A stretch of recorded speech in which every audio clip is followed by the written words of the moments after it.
오늘 우리가 나누는 제목 말씀을 갈릴리에서 만나자 하는 제목의 말씀으로 함께 나누려고 합니다. 우리가 교회에 오면 참 은혜가 돼요. 은혜가 되는 이유가 정말 이렇게 반가운 우리 성도들, 만나고 싶은 분들을 만나게 돼서 은혜가 되고, 또 오게 되면 자연스럽게 주님을 바라보게 되고, 또 주님께 찬양하게 되고, 주님의 임재 가운데 나오게 되고, 또 주님의 말씀도 듣고, 또 주님과 이렇게 연합하는 그 은혜를 누리는 자리가 예배의 자리이기 때문에 그렇습니다. 그래서 참 예배에 올 때마다 기대가 되고 감동이 되잖아요. 근데 이 은혜가 되고 감동이 되는 이 시간이 일주일 내내 되면 좋겠는데, 사실 일주일 내내 우리의 삶 속에서는 그런 자리들이 이어지지 못할 때가 참 많습니다. 근데 삶의 자리가 더 오래고 길잖아요, 시간이. 예배 시간에 또 교회 나오는 시간은 사실 짧은 시간인데, 모든 대다수의 시간은 우리가 삶에서 보냅니다. 그 삶의 자리가 얼마나 중요한지 몰라요. 주님과 우리가 동행하는 거, 또 주님의 이름으로 살아가는 거, 그 자리가 있다면 마땅히 그것은 교회보다는 우리의 삶의 자리여야 마땅합니다. 내가 맨날 만나는 사람들, 맨날 살아가는 또 반복되는 그 루틴한 일상의 자리가 정말 오늘 이 자리를 그대로 옮겨놓은 자리가 될 때 우리의 삶이 풍성한 은혜의 삶이 될 줄을 믿습니다. 오늘 말씀을 보면 이 두 장소가 나와요. 너무나 명확하게 다른 장소입니다. 그 장소는 예루살렘이라는 장소하고, 또 한 장소는 갈릴리라는 장소예요. 예루살렘과 갈릴리입니다. 예루살렘은 오늘 본문에 나오는 예수님이 돌아가신 자리예요. 예수님께서 예루살렘에 오셔서 그곳에서 십자가 못 박혀 돌아가신 자리인데, 그 자리는 유대의 많은 사람들이 예배하는 자리였습니다. 성전이 있는 자리고 찬양하는 자리고 하나님을 만나는 예배하는 그 자리가 예루살렘이었어요. 근데 그 자리에서 예수님께 종교재판을 당하시고 사형 선고를 받고 죽으신 자리가 또 예루살렘의 자리였습니다. 예수님께서 오늘 우리가 읽은 본문의 말씀 보면 오늘 부활하시게 됩니다. 지난주에 십자가에서 못 박혀 죽으신 장면을 우리가 묵상했는데, 오늘 말씀의 본문에는 주님께서 살아나신 장면이 나옵니다. 살아나시고 나서 주님께서 가시는 곳이 어딜까? 그것이 오늘 본문에 아주 스포트라이트 같이 주목해서 보게 하는 장소입니다. 그 자리가 예수님께서 사셨던 곳이고, 예수님께서 사역하셨던 곳이고, 제자들과 함께 머물렀던 갈릴리였는데요. 그 갈릴리로 가시게 되는 것들을 보게 됩니다. 오늘 본문을 읽어보니까 세 여자죠. 막달라 마리아, 야고보의 어머니 마리아, 살로메, 이 세 여인이 이제 향품을 들고 예수님의 시신에 향품 발라드리려고 갑니다. 가서 무덤에 돌을 어떻게 옮길까 고민하고 간 그 무덤 앞에서 돌이 옮겨진 것을 보고 예수님이 거기에 없는 것들을 들어가서 발견하게 됩니다. 그 안에서 만난 사람이 천사였어요. 근데 이 천사가 하는 얘기가 깜짝 놀랄 얘기죠. 예수님이 못 박히신 예수님이 이제 살아나셨다. 여기 계시지 않는다. 더 이상 여기 계시지 않는다. 보라, 여기가 예수님이 있었던 곳이다. 빈 무덤이다라고 얘기를 합니다. 그러면서 이 천사가 이 세 여인들에게 한 얘기가 굉장히 주목해 볼 만한 말씀입니다. 가서 그의 제자들과 베드로에게 이르기를 예수께서 너희보다 먼저 갈릴리로 가시나니 저희가 전에 너희에게 말씀하신 대로 너희가 거기서 배우리라, 이렇게 말씀합니다. 갈릴리 가서 너희가 예수님 만나게 될 것이다. 예수님이 먼저 그곳으로 가셨다. 그곳에서 예수님을 만나게 될 것이다 라고 말씀하고 있는 거예요. 저는 이 말씀을 읽으면서 또 이 부활의 사건을 늘 볼 때마다 어떤 마음이 들었느냐면, 아니 예수님이 부활하시고 나서 사실은 제자 몇 명에게 이렇게 보여줬다가 이렇게 많은 예루살렘의 일들을 보면서, 아니 예수님께서 부활하셨으면 아니 곳곳에 다니시면서 아예 그냥 그 예루살렘 성전 앞에 딱 나타나셔가지고 나 여기 있지롱 이렇게 해가지고 하면 얼마나 이게 놀라운 파급 효과가 있을까, 그런 생각이 들었어요. 빌라도에게도 가보고 대제사장들에게 가보고 십자가에 못 박으세요라고 말한 군중들에게 앞에 나타났으면 정말 살아났네? 거짓말이 아니었네? 이러고 다 믿지 않았을까 하는 그런 생각도 해보게 됩니다. 근데 왜 그러지 않으셨을까? 아마 그러셨으면 다시 끌려가서 십자가 못 박혀 죽으실 것 같은 생각이 드는 거예요. 오늘 이 말씀에서 보면 예수님께서 예루살렘에서 거기서 드러내시고 만나고 부활한 그 역사를 보여주신 것이 아니라 사실 제자들에게 갈릴리에서 만나자라고 얘기를 하고 있다는 것에 오늘 우리가 주목해 볼 필요가 있습니다. 왜 갈릴리에서? 예루살렘은 예배드리는 곳이잖아요. 성전이잖아요. 그곳에 만나면 그곳에 만나는 것이 오히려 낫지 않을까요? 예루살렘은요, 사실은 존귀한 자리의 대명사이기도 합니다. 예배드리는 장소의 대명사이기도 한데요. 근데 갈릴리는 사실 갈릴리 그러면 유대 사람들에게 있어서는 딱 인식되는 게 천한 자리입니다. 천한 자리. 그래서 예수님께서 막 기적을 행하시고 막 그럴 때 어떻게 갈릴리에서 선한 것이 날 수 있겠느냐라고 얘기했죠. 그러니까 갈릴리는 그렇게 비천한 자리예요. 천한 곳이에요. 부족한 곳이라고 생각했던 곳이고요. 낙후된 곳이라고 생각했던 곳이고 살만한 곳이 못된 곳.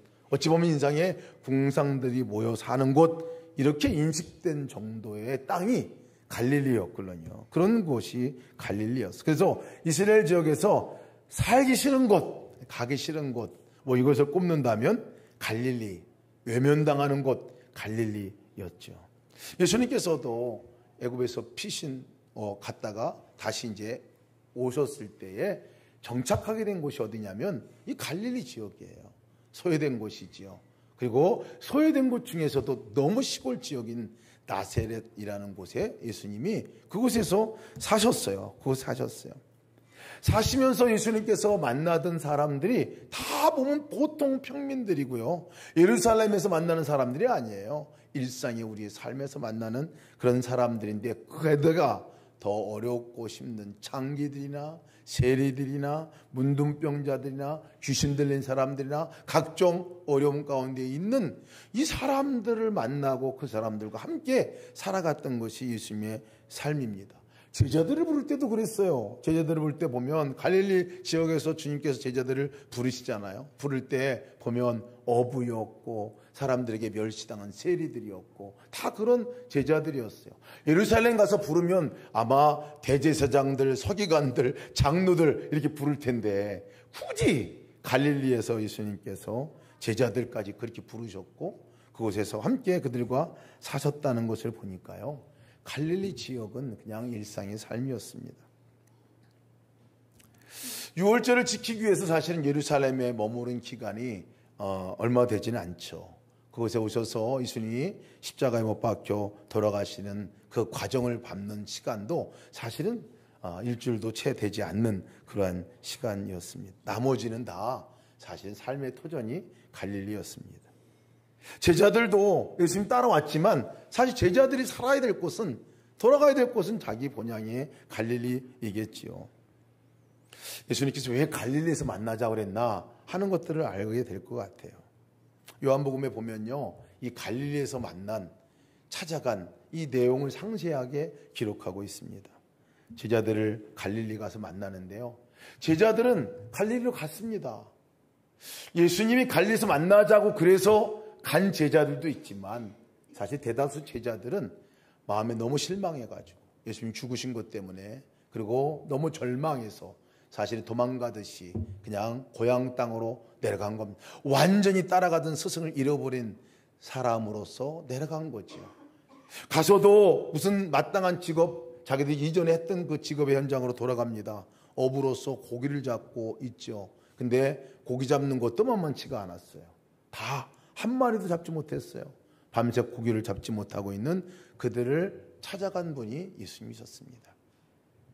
아마 찾아간 분이라기보다도 이미 그곳에 먼저 가 계셔서 기다리고 계신 분이 주님이셨죠.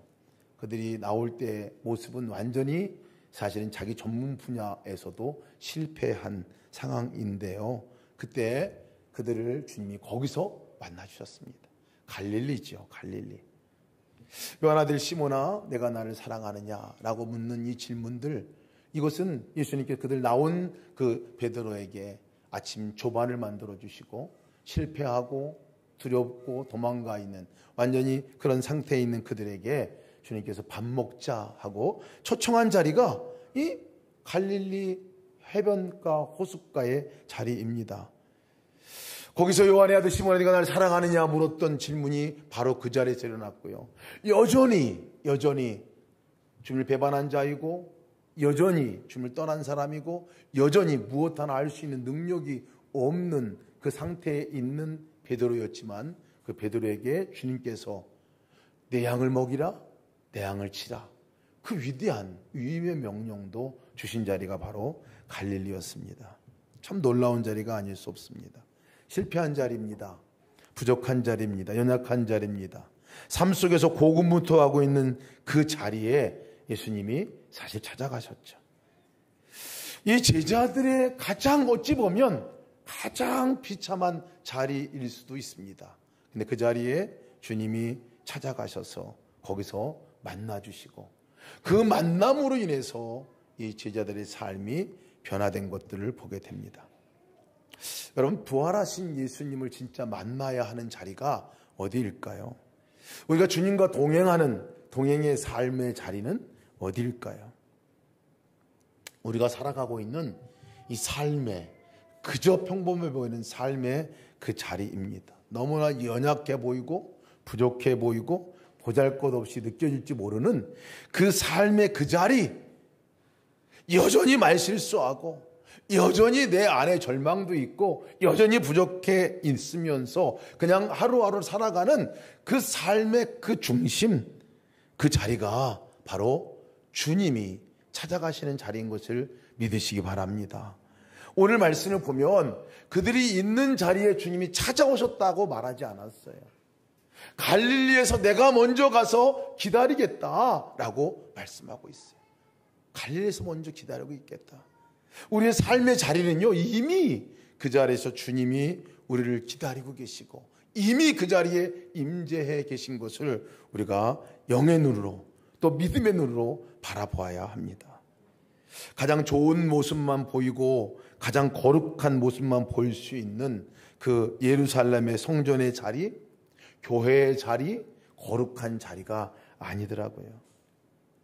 매번 넘어지고 자빠지고 실수하고 말과 행동에서 여전히 부족하고 연약한 모습 드러내는 그 자리, 그 자리가 진짜 예수님을 만나고 예배하고 주님 손 붙들고 동행해야 할, 또 그렇게 할 놀라운 자리인 것을 우리가 바라봐야 합니다. 예수님께서 이 땅에 오실 때도 그랬습니다. 이 땅에 오실 때도 모든 삶의 방식이 그랬어요. 예수님께서 오신 방법은 그랬습니다. 찾아오신 그 자리도 주님께서 왕궁이나 예루살렘도 아니었어요. 저 베들레헴의 시골 구석이었잖아요. 그 시골 구석 가운데서도 그냥 평범한 집도 아니었어요. 마구간에 똥냄새 나고 더러운 그곳이 주님이 오신 자리였어요. 머무르신 자리였어요. 사신 곳도 나사렛이라는 천한 곳, 그곳에서 아주 평범한 목수의 아들로 아주 정상적인 보통 사람으로 주님이 그냥 살아가셨죠. 어찌 보면 막궁과 같은 그 마음 상태, 영혼의 상태, 그런 낮은 자리, 그런 자리인 우리의 마음에 주님께서 오신 거죠. 거룩하기 때문에, 뭐가 준비가 되었기 때문에, 고상하기 때문에, 그래도 정말 뭔가 믿음의 삶을 잘 하고 있기 때문에 그곳에 임재하신 것이 아니라 에레미야서 17장 9절 말씀과 같이 만물보다 거짓되고 심히 부패한 것은 너희 마음이라 누가 능히 이를 알리오마는 이라는 말씀과 같이 우리의 마음이 거짓되고 심히 부패한 이런 상태에 있는 그 자리에 주님이 찾아오셨다는 거예요. 로마서 5장 8절 말씀도 보면 우리가 아직 죄인되었을 때에 그리스도께서 우리를 위하여 십자가에 죽으심으로 우리에 대한 하나님의 사랑을 확증하셨느니라 라고 말씀하셨습니다. 주님의 임재의 자리는 죄인 된 상태인 그 자리였습니다. 의인 되었는 그 자리가 아니었다는 거예요. 이것을 우리는 은혜라고 말합니다. 이것을 우리는 기적이라고 말합니다. 하나님 우리를 찾아오시는 방법입니다. 우리가 주님과 동행하며 삽시다 그렇게 얘기를 하면 이렇게 말하시는 분들이 많이 있어요. 내가 부족해서요. 어떻게 내가 주님과 동행합니까? 너무 부족해요. 이렇게 얘기하는 분들이 계세요. 여러분, 부족한 그 자리가 주님의 임재의 자리입니다. 부족하니까 오신 거예요. 부족하니까 그 자리에 기다리고 계신 거죠. 그러니 우리가 할 수 있는 것은 그분의 손을 잡는 거죠. 주님의 일을 할 때에도 어떤 일을 우리가 함께 합시다. 어떤 하나님께서 하고 싶은 일들을 함께 초청하고 그럴 때 이렇게 말하시는 분들이 많아요. 지금 말고요. 지금은 내가 너무 부족합니다. 준비가 안 돼 있습니다. 라고 얘기합니다. 훈련을 더 받고 나서 내가 조금 더 괜찮아지면 할게요. 이렇게 얘기하는 분들도 계셔요. 근데 여러분, 우리가 원래 부족한 사람들이에요. 앞으로도 여전히 부족할 겁니다. 근데 놀라운 것은 뭐냐면 그 자리에 주님이 계시다는 거예요.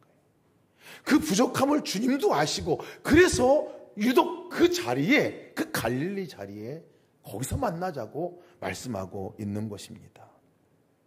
주님이 임재하는 자리가 또 임재를 분명하게 경험할 수 있는 자리가 그 자리이기 때문에 그렇습니다. 고린도전서 1장 27절에서 29절 말씀 보면 제가 한번 읽어드릴게요. 잘 들어보세요. 이렇게 말씀하고 있습니다.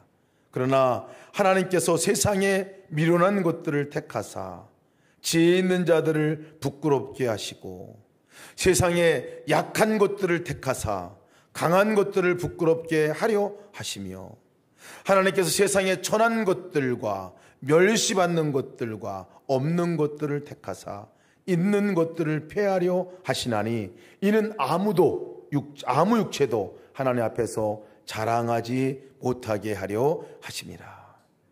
놀라운 진리 아닙니까? 놀라운 역설 아닙니까? 참 이것은 너무나 놀라운 역설이고 놀라운 진리고 우리에게 해당되는 말씀이죠. 미련할 때 우리는 절망하지만요, 그 자리에서 주님은 만나주신다는 것입니다. 약할 때 그 자리가 우리는 피하고 싶은 자리지만 그 자리가 주님 만나는 자리라고 얘기하고 있는 거예요. 천해지고 멸시받고 없어질 때에 그때가 바로 주님 만나는 자리라는 것을 오늘 말씀하고 있는 거죠. 주님을 만나는 만남의 자리에서 만나게 되면 약한 자를 들어서 그 들은다는 말은 주님과 연합되어져서 주님과 함께 되어져서 강한 자를 부끄럽게 할 정도로 우리를 강하게 해주시겠다고 말씀해 주고 있는 거예요.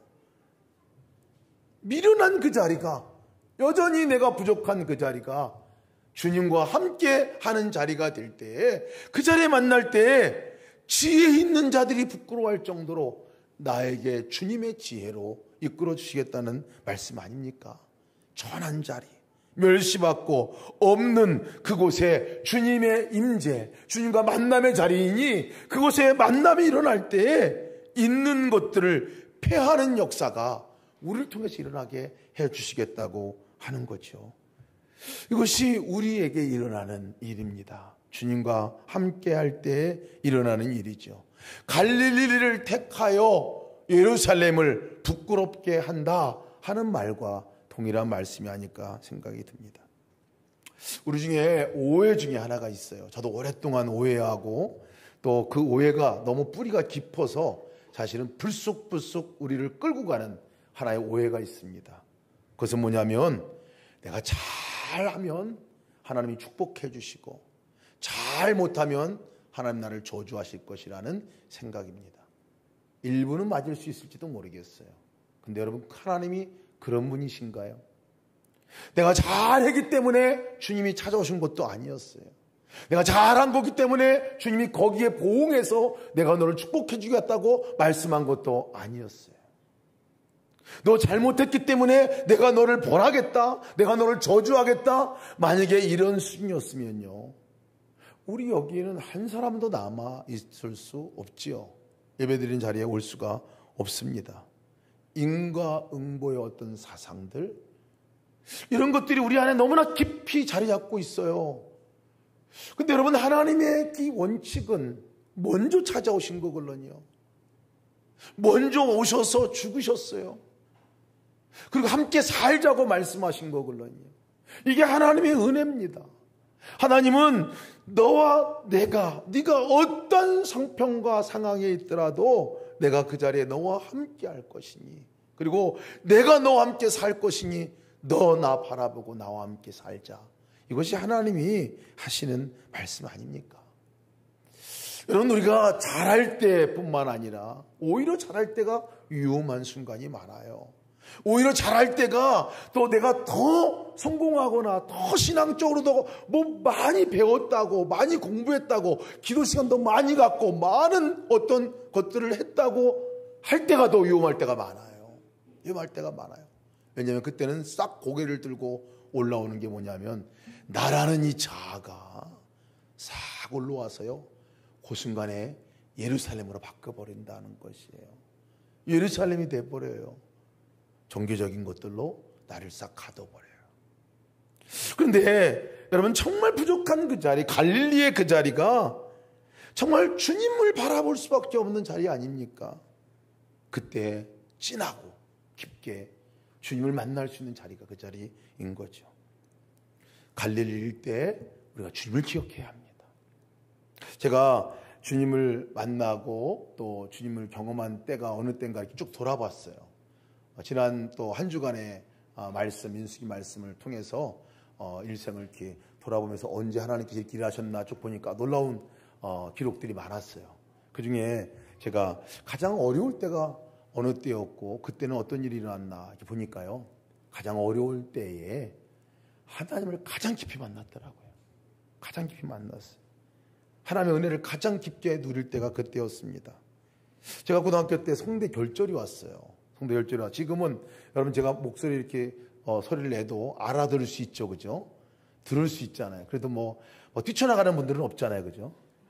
제가 고등학교 때는 소리가 나오질 않아가지고요, 막 악을 써야 소리가 좀 나올 정도. 주일날 찬양하고 나면 3일 동안 얘기를 못 해가지고요, 3일 후가 돼야 성대가 회복이 됐습니다. 몇 년 동안 그렇게 됐었습니다. 이거 저에게 엄청난 컴플렉스였어요. 제가 종교반장이었었는데 미션스쿨에서 사회 보다가 내려온 적이 있습니다. 목소리가 안 나와가지고. 영어 읽다가 영어가 일어나서 읽으라는 거예요. 일어나서 읽으라니까 제가 목소리가 안 나와가지고 영어 못 읽어서 망신당한 적도 있습니다. 제가 오기가 나서 그래서 과를 영문과로 갔어요.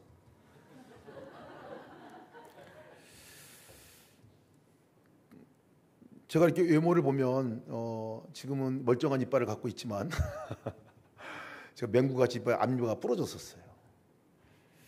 그러니까 그런 어떤 컴플렉스나 이런 것들이 안에 이렇게 똘똘 뭉쳐져 있을 때에 정말 이거 안 되겠다. 제가 신학교를 바로 못 간 이유 가운데 하나가, 신학교 가면 설교하는 줄 알고, 바로 설교하는 줄 알고, 이 목소리 컴플렉스 때문에 신학교를 연장을 했어요. 일반 대학을 간 이유도 그거 가운데 하나였었습니다. 이거 문제가 정말 저에게는 컸었습니다. 그때 이걸 가지고 기도하러 처음으로 인생에 3일 금식을 했어요. 3일 금식도 사실 그날 아침에 깨어졌지만 금식하고 다시 또 회개하는 마음으로 올라가서 기도할 때, 그때 너무 절박한 마음이었는지요, 기도할 때 하나님께서 이 성대도 고쳐주셨고, 그리고 깊이 만나주셨어요. 하나님 살아계신 거구나, 나 버린 게 아니구나 하고 깨달았던 것이 그때 그 기도의 자리였고, 그 문제 때문에 그렇게 되었었습니다. 목회를 하다가도 목회 탈진이 와가지고 이제 안식년을 갖는다고 말했지만 사실은 도망가듯이 훈련을 받으러 간 거였거든요. 영국에서 훈련을 받을 때 그렇게 힘들더라고요. 영어도 잘 안 되고 프로그램도 너무 신통치 않고 그래서 이제 돌아가야 되겠다. 아니 한국에서 가서 훈련받으러 갔는데 다시 돌아간다고 하는 그 마음이 너무 가난했어요. 너무 마음이 가난했어요. 가면 도대체 뭐라고 얘기하나. 근데 그때 기도의 자리로 하나님께서 인도하셨고 그 기도할 때 6가지 평생을 두고 제가 얘기하는 주님이 주신 음성이 하나 있었잖아요. 그게 enjoy with me라는 말씀이었어요. 승희야 나와 함께 놀자. 나와 함께 놀자. 너 왜 종같이 살려고 하냐. 넌 종이 아니라 나의 자녀야. 이 음성을 그때 들었어요. 가장 공고한 때였습니다. 갈릴리와 같은 그런 마음때였죠. 신체적으로도 내 영색에 와서 아무것도 하지 못할 때 그때 정말 아무것도 못하겠더라고요. 성경도 못 읽고 아무것도 못하겠고 생각도 잘 못하겠고 기도도 못하고 진짜 그야말로 제가 할 수 있는 것은 아무것도 없었을 때였거든요. 근데 전적으로 찾아와 기다리고 계신 그 주님이 계신 것을 산 위에서 만났어요. 찾아 기다리고 계셔서 거기서 말씀해 주셨던 그 말씀이 Rejoice in me라는 말씀을 해주셨어요. 나와 함께 기뻐하자라는 그 말씀이었어요. 쭉 돌아봤어요. 돌아보니까 매번 그랬더라고. 매번 진하게 주님을 만난 자리는 그 연약함의 자리였고 갈릴리의 자리였고 가장 천한 자리였고 미련하고 실패해 보이는 절망의 그 자리였는데요. 거기에 여전히 주님이 찾아와 계셨고 그곳에서 주님이 제가 주님의 이름을 부르는 순간에 주님이 만나 주셨고 그 만남으로 지금까지 그 믿음의 여정들을 갖고 온 것이지요. 여러분 갈릴리가 주님이 기다리고 계신 자리인 것을 믿으시기를 축복합니다. 이미 와 기다리고 계시다 그랬어요. 내가 먼저 가서 기다리겠다고 말씀하고 계시잖아요. 예루살렘에 사는 대제사장들, 서기관들, 장로들, 군중들 이 모든 사람들이 어떤 사람들입니까? 이 사람들을 보면요 참 잘 사는 사람들이었어요. 괜찮은 사람들이었습니다. 이 정도면 되겠지 않은 사람들이었어요. 높아져 있는 사람들이었어요. 자신의 의의가 크니까 다른 사람이 판단되어지고 다른 사람이 판단되어지다 보니까 다른 사람이 정죄가 되게 되고 참소하게 되고 결국은 예수님까지 죽이는 지경에 이르는 사실 사람들이 되었죠. 자기들이 기준이 돼버리고 말았습니다.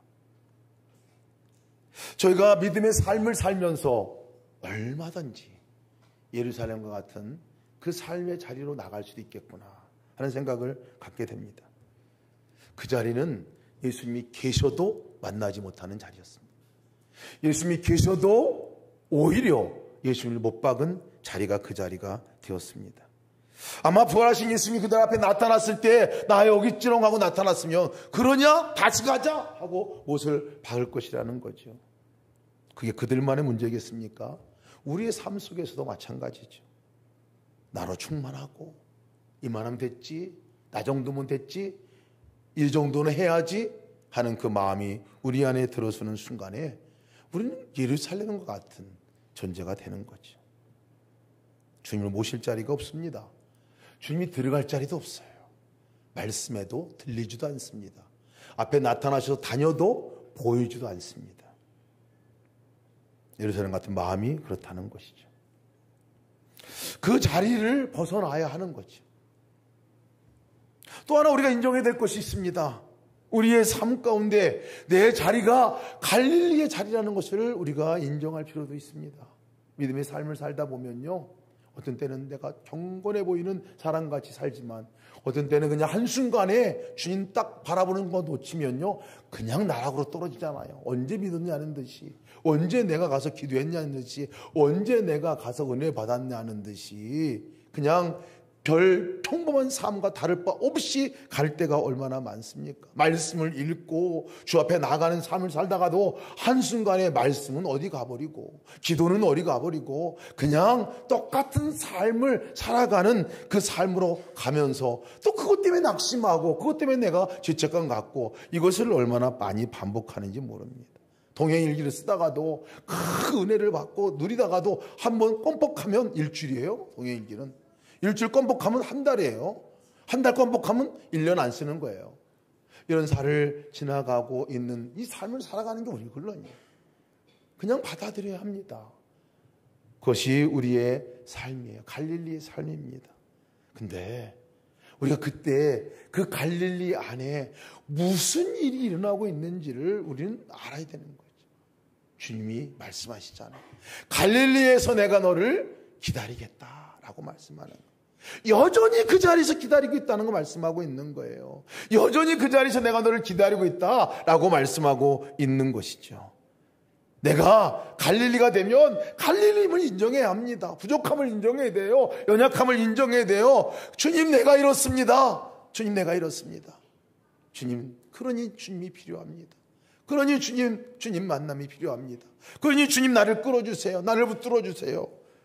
그 기도를 하는 자리가 갈릴리의 자리라는 거예요. 주님께서 갈릴리에서 만나자 하는 이유는 예루살렘에서 만나자, 성전에서 만나자, 너 좋은 곳에 만나자 이렇게 얘기 안 했다니까요. 가장 부족한 그 자리가 만남의 자리라는 것을 여러분 기억하시기를 축복합니다. 이사야 41장 10절 말씀은 우리가 많이 애송하는 말씀이잖아요. 두려워하지 마라, 내가 너와 함께 함이니라. 놀라지 말라, 내가 내 하나님이 됨이니라. 내가 너를 굳세게 하리라. 참으로 나의 의로운 오른손으로 너를 붙들어 주리라. 참으로 너를 도와주리라 라고 말씀하시는 이 말씀이요. 사실은 왜 말씀하셨느냐면요. 왜 말씀하셨냐면 두려워하고 있으니까 말씀하신 거예요. 놀라고 있으니까 말씀하고 있는 거예요. 연약해서 지금 마음이 너무 연약해져 있으니까, 도와줄 사람이 없다고 지금 그 도움의 손길을 구하고 있으니까, 나의 손을 붙들어줄 사람이 없이 그냥 홀로 서 있는 그 갈릴리와 같은 삶을 살고 있으니까 이사야 41장 10절 말씀을 통해 주님께서 말씀하는 거예요. 두려워하지 마라. 내가 함께 하고 있잖아. 놀라지 말라. 내가 네 하나님이 되잖아. 너 연약해 있어? 괜찮아. 내가 너를 굳세게 해줄 거야. 도움이 없다고? 아니야. 그 자리가 내가 너를 도우려고 기다리고 있는 자리야. 나를 붙들어준 사람이 없다고? 아니야. 내가 지금 손 벌려 여기에 지금 있잖아. 여러분, 갈릴리 있다고 두려워하지 마시기 바랍니다. 놀라지 마시기 바랍니다. 혼자 일 없다고 생각하지 마시기 바랍니다. 힘이 빠져있고 도움의 손길이 아무것도 없다고 손을 늘어뜨릴 필요도 없습니다. 주님께서 그 자리에 함께 계시고 굳세게 해주겠다고 말씀하셨고, 함께 계신다고 말씀하셨고, 손을 붙들어준다고 말씀해 주셨습니다. 그분의 손을 붙들고 바라보며 나가시는 여러분 되시기를 축복합니다. 그럼 마가복음이 이제 저희가 말씀을 나누고 있는데, 이제 마가복음 말씀이 다음 주 그리고 가족 수련회 해서 창립 예배 드리는 그 주간이면 이제 마가복음 우리 강의를 마치게 됩니다. 창립 예배 때는 우리가 마가복음 마지막 말씀 우리가 함께 나누게 될 것 같아요. 마가복음을 여러분 누가 썼는지 아세요? 누가 썼게요? 마가가 썼죠. 마가 요한이 썼어요. 마가 요한이 썼는데, 마가가 이 마가복음을 쓸 만한 사람이었을까요? 이 마가복음을 읽다 보면 몇 가지 마가복음에서 자기를 드러내는 장치가 있어요. 자기를 이렇게 싹 드러냈어요. 그게 대표적인 자리가 어디냐면, 이 마가는 12제자는 아닙니다. 근데 성경에서 제자라고 따라갔던, 예수님을 따라다녔던 사람이긴 한데요. 겟세마네 동산에서 여러분 가룟 유다가 이 대제사장의 그 무리들과 함께 와서 예수님을 잡아간 장면 기억하시죠? 그때 잡아갈 때 제자들이 다 도망갔다 그랬어요. 다 도망갔어요. 근데 그 제자들 가운데 12제자만이 아니에요. 함께 무리들 따라왔던 그 사람들이 같이 있었는데, 한 사람은요 아주 적나라하게 기록을 합니다. 도망가대. 그것도 그 사실을 알았겠나 싶어요. 그죠? 본인이니까 아는 거예요. 도망가는데 자기 겉옷을, 유대인들이 입는 겉옷을 딱 잡힌 거예요. 잡혀가지고 이것을 도망가기 바빠가지고 홀라당 벗고 도망갔는데 알몸으로 도망갔더라. 이렇게 기록을 해놨어요. 이 사람이 마가입니다. 이 사람. 자기 이름은 안 밝히고 거기에 기록을 해놨다. 이거 성서학자들이 보는 시각이죠. 도망간 제자입니다. 사실은 마가가 도망간 제자예요. 마가다락방에서 자기가 충만한 은혜를 받고 또 주님 만나고 그리고 성령 충만해서 다시 이제 주님의 제자가 돼서 살아가는 삶을 살다가 또 사도 서신서를 보니까요. 서신서에 마가에 대한 기록이 나와요. 어떤 기록이 나오냐면 바나바와 바울이 전도 여행 갔을 때 마가도 쫓아갑니다. 이 바나바의 조카예요. 같이 쫓아가요. 쫓아가는데 쫓아가서 잘하면 좋은데 가가지고 중간에 중도 탈락을 해버립니다. 그 중요한 선교 여행하는 이 역사 기록의 첫 번째 선교 여행 같은 그런 기록인데요. 거기에 중도 탈락. 이 마가가 돌아가는 것 때문에요. 바나바와 바울이 엄청 대판 싸웠더라. 뭐 이렇게 성경은 나오죠. 이런 일이 있었던 사람이에요. 그러니까 어찌 보면 예수님 따르다가 옷 벗고 도망간 사람이고 또 어디야 선교 여행 갔다가도 집에 혼자 돌아온 거고 실패자죠. 실패자. 이 마가복음의 저자라니까요. 어떻게 기록을 할 수 있을까요? 어떻게 마가가 진짜 마가가 될 수 있을까? 뒤에 보면요, 바울 사도가 이 마가를 뭐라고 얘기했냐면요, 마가를 디모데에 보낸 디모데전서 보면 이렇게 말합니다. 그가 나의 일에 유익한 사람이다. 그러니 그를 나에게 데려와라. 이렇게 얘기해요. 빌레몬서에도 보면요, 나의 동역자 마가에게 꼭 문안해라 라고 얘기합니다. 동역자라고 말해요. 도망갔던 이 마가잖아요. 근데 또 놀라운 거는요, 이 베드로서를 보면 베드로서에 마가를 소개할 때 뭐라고 소개하냐면 나의 아들이다라고 소개해요. 베드로가. 읽어드릴게요. 택하심을 받게 받은 바벨론에 있는 교회가 너희에게 문안하고 내 아들 마가도 그러하느니라. 베드로가 아들이라고 부르는 사람이 됐어요. 이 마가가. 그래서 베드로전서도 약자들이 얘기하는 것은 아마 마가가 대필해서 써줬을 수도 있다라고 얘기를 해요. 베드로가 불러주고 마가가 썼다 이렇게 얘기할 정도로 마가 역할이 커요. 그럼 마가복음은 마가복음은 도대체 어디서 그 얘기를 듣고 마가가 마가복음을 썼을까? 수제자인 베드로에게 그 말씀을 듣고 그 말씀을 기록한 것이 복음서의 첫 번째 책인 마가복음이 된 거군요. 이렇게 달라진 인생을 사는 마가가 됐어요. 그래서 마가복음에서는요, 이 갈릴리라고 이 표현하는 표현은 다른 사람의 표현이기도 하지만 마가 자신의 그 실패하고 연약하고 부족함이 투성이이고 투성이인 갈릴리에 살아가는 그 마가 자신을 얘기하는 것 같은 그 의미가 있어요. 그곳에 주님이 계셨습니다. 그곳에 제가 주님을 만났습니다. 그 주님이 내가 손을 내밀 때 그 주님이 나를 베드로에게도 이끌어 주었고 그 주님이 나에게 바울에게도 이끌어 주었고 그 주님이 나에게 하나님의 말씀을 듣게 하셔서 그 주님이 마가복음을 기록할 수 있는 사람까지 되게 했다는 그 고백 아닙니까?